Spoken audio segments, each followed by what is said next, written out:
Alright people, so today I'm going to show you how you go about fitting a boost gauge in your dturbo. Well, the easiest way I find to do it anyway. We're going to start round in the engine bay, so most of you will have the top mount cooler on top of the engine. What you want to be looking for around in the centre of the cooler, just below it, there's a little hose coming down from it. You've either got a Bosch or a Lucas pump, and the hose that leads down from underneath the cooler will either come to the top of here, or if you've got a Lucas pump, it's a little lower down. You just follow that hose down, and that's where you want to put a T-piece. Cut it about halfway down, and the internal diameter of that is 8mm. First mistake people make is they'll buy a generic mechanical boost gauge, and it will come with a T-piece that's 4mm on all three ends. So bin that off, because you'll end up trying to clamp it on. The hoses that you cut, they're rock hard normally, and yeah, you just won't get the seal you're looking for, and you'll end up with boost leak. So what you want is one of these brass T-pieces. It's 8x8x4, so you've got your 8mm for your hose, and then for your hose that goes to the gauge is 4mm. They're a couple of quid, so well worth buying, and a couple of little jubilees just to be sure. Now then, getting your hose into the cab is one or two options. If you're very lucky, some models have a little grommet. Can't quite see it from here, but somewhere in this area there's a little rubber grommet at the side of the master cylinder. You can pop that out, you can feed your hose through there. It's a little bit more difficult to find on the other side, so what I do is I whip the battery out, drill a small hole in the firewall. I'd strongly advise using a rubber grommet.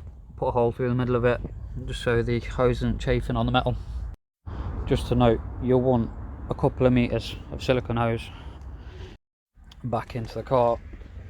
Once you've started to feed that hose through, if you opt for the option of drilling the firewall, come down behind the glove box, and it's quite easy to get. And if your car had that grommet that I spoke about near the master cylinder, what you want to be doing is you want to be pulling some of these trim bits off. You start feeding your hose through, and you'll see it pop up somewhere. Use a coloured hose, it's easier to see. So you'll have one or two type of gauges. You'll have a mechanical where the hose goes straight into the back of it, and then you've just got two wires for the backlight, or you'll have a digital that'll have a few more wires, and they'll lead onto a sensor, kind of like I've got there. So the same kind of applies for both. If you've got the digital type, you just feed the hose through, and it will stay somewhere down in your footwell until you're tidying things up. I've not done mine yet, so I've still got other stuff to sort. By the way, you're either going to be feeding a hose or a wire up to your gauge. The parts you're going to want to remove are the stereo. Take that completely out, unplug it, get it out of the way. You're going to want to take the casing off from around the stalks to gain access to these two bolts, and from above, those are normally T15, T20 torques, could be wrong. Once they're out, you'll just pull down and out, and you will also want to remove this vent. Just pry that out with a screwdriver, a little flathead, normally from the bottom first, then from the side, and it should pop out. If you jump on eBay, you can get these little 3D printed holders. They're about 10 quid if I remember right. They just replace your standard one, which you'll pry out with a flathead. Of course, if you want to run a pillar pod like I did previously, I cut that, so it was just easier to run the hoses through. We'll ignore that. But same sort of principle applies. You'll remove this and you'll feed your hose up there rather than into there.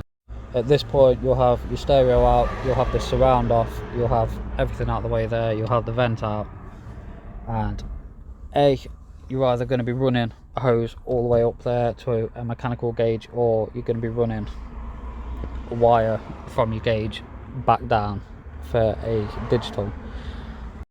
If you've got a mechanical gauge, you're going to take your hose that you fed through the firewall, you're going to look underneath, and you are going to run your hose up there.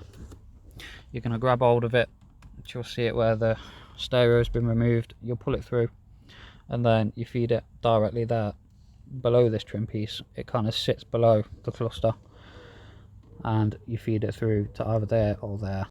If you've got the digital, you'll do the same in reverse. You'll just run your wire down there and out to your sensor.